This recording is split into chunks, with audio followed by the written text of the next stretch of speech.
Hello friends, कैसे हैं आप लोग। मैं बता दूं, मैं भी बहुत अच्छा हूं।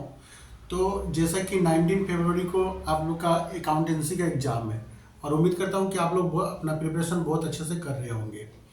पर क्या है कि प्रिपरेशन जो हम लोग करते हैं और बहुत ज़्यादा मेहनत भी करते हैं, पर क्या है कि एक मेहनत अगर प्लानिंग के हिसाब से नहीं किया जाए और एक स्ट्रेटेजी बना के अगर हम लोग मेहनत नहीं करेंगे तो क्या होता है कि रिजल्ट उस तरह से फ्रूटफुल नहीं आता है। ठीक है। तो आज की क्लास बहुत ही इंपॉर्टेंट है क्योंकि आज मैं कोई नया चैप्टर कराने नहीं जा रहा हूँ। आज मैं आप लोगों को बताने जा रहा हूँ कि आप लोग को अपना होल जो सिलेबस है वो रिवाइज कैसे करना है। और जितने भी चैप्टर है मैंने क्या किया है कि मैंने उनको A B C 3 कैटेगरी में डिवाइड कर दिया है इम्पोर्टेंट के हिसाब से। तो आप लोगों को क्या करना है कि इसी स्ट्रेटेजी को फॉलो करके अपना प्रैक्टिस करना है जिससे कि आप ज़्यादा से ज़्यादा मार्क्स स्कोर कर सके एग्जाम में। तो जैसे जैसे मैं आप लोग को जो कैटेगरी वाइज चैप्टर डिवाइड कर रहा हूँ, आप लोग को क्या करना है कि उसी तरह से उस चैप्टर के ऊपर में फोकस देना है। तो सबसे पहले कैटेगरी ए कैटेगरी। तो ए कैटेगरी में कौन कौन सा चैप्टर आता है। तो एक तो हो गया फाइनल अकाउंट, और ये फाइनल अकाउंट एग्जाम में एकदम आता ही आता है और ये 8 मार्क्स का श्योर आपका एग्जाम में आएगा। उसके बाद नंबर 2 में एडमिशन ऑफ ए पार्टनर,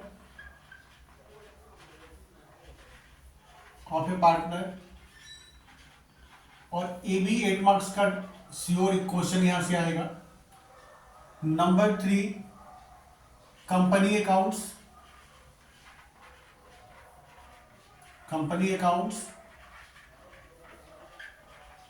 और ये कंपनी अकाउंट्स में शेयर कैपिटल वाला chapter, share capital application, share allotment, share first call, share final call वाला जो हम लोग करते हैं कंपनी अकाउंट्स।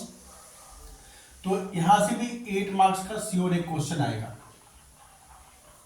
और उसके बाद 4 नंबर में आप लोगों को करना है शॉर्ट क्वेश्चंस। और ये शॉर्ट क्वेश्चन में एग्जाम में 8 मार्क्स का पूछा जाता है। और इसका सबसे अच्छा बेनिफिट क्या है कि ये 8 मार्क्स अगर आपका पूरा करेक्ट होता है तो पूरा 8 में 80 मिलता है, इसमें मार्क्स कटता नहीं है। तो ये चारों मिला के, ये चार मिला के आपका होता है 32 मार्क्स। तो सबसे पहले आप लोग को फोकस करना है इन 4 चैप्टर के ऊपर में, final account, admission of a partner, company account, share capital और शॉर्ट क्वेश्चन। ये सब मिला के एग्जाम में आएगा 32 मार्क्स। तो सबसे पहले इन चैप्टरों को कंप्लीट करना है। उसके बाद अब हम लोग बात कर लेते हैं B category.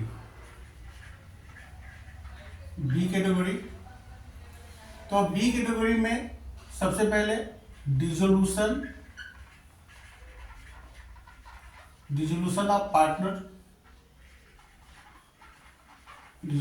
Partnership form. Number 2 retirement oblique death of a partner. Number 3 debenture. और number 4 financial statement analysis.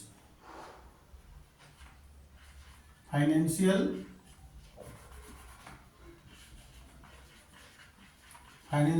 Statement analysis.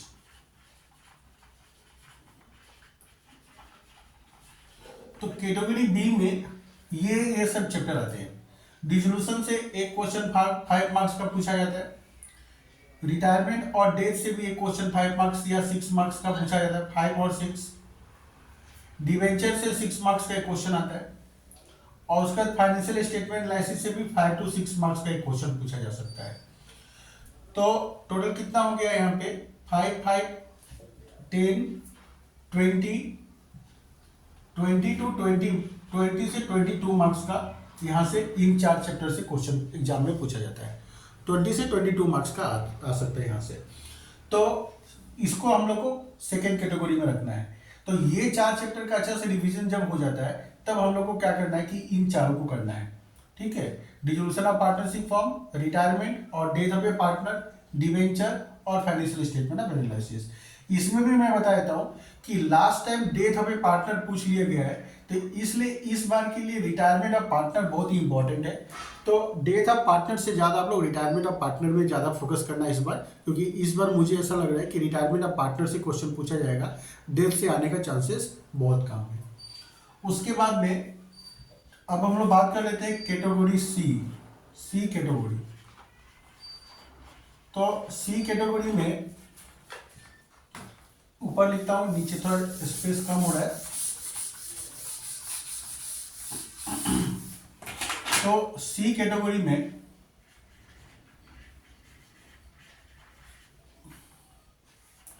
एक तो हो गया रेशियो एनालिसिस, जो 3 to 4 मार्क्स का क्वेश्चन पूछा जा सकता है। नंबर 2 हो गया cash flow statement.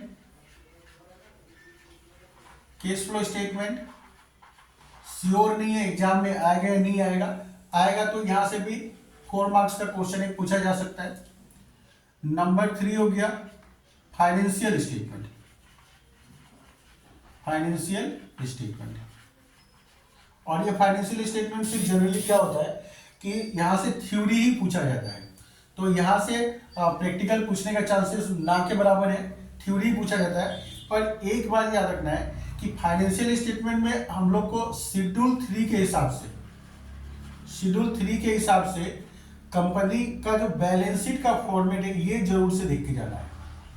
Format, balance sheet का फॉर्मेट जरूर से जरूर देख के जाना है, ये वेरी वेरी इंपॉर्टेंट है।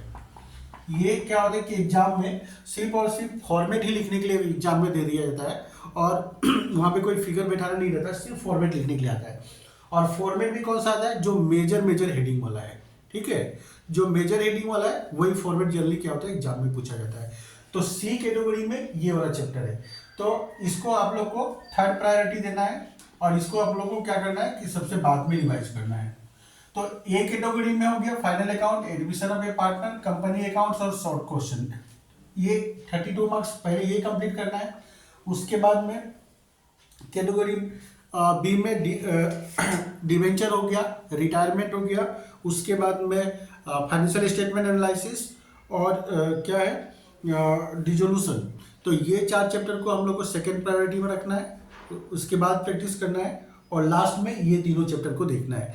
तो ये तीनों चैप्टर का अगर प्रैक्टिकल ठीक से अगर आता है तो बढ़िया है, नहीं तो इनका थ्योरी देख लेने से भी होगा।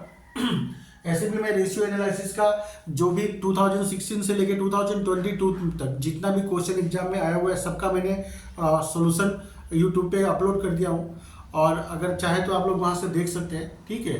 तो अपना प्लानिंग आप लोग इसी कैटेगरी से कीजिए और इसी हिसाब से प्रैक्टिस कीजिए, तो ज़्यादा आप लोग को एग्जाम में बेनिफिट होगा और ज़्यादा से ज़्यादा आप लोग मार्क्स स्कोर कर पाएंगे, ठीक है। तो आप लोग के एग्जाम के लिए मैं ऑल द बेस्ट देता हूँ, डू द बेस्ट, बढ़िया से दीजिए, और कम से कम ट्राई कीजिए कि 85 to 90 मार्क्स आप लोग एग्जाम में स्कोर कर सकें, ठीक है। तो मिलते हैं नेक्स्ट वीडियो में, तब तक के लिए बाय बाय।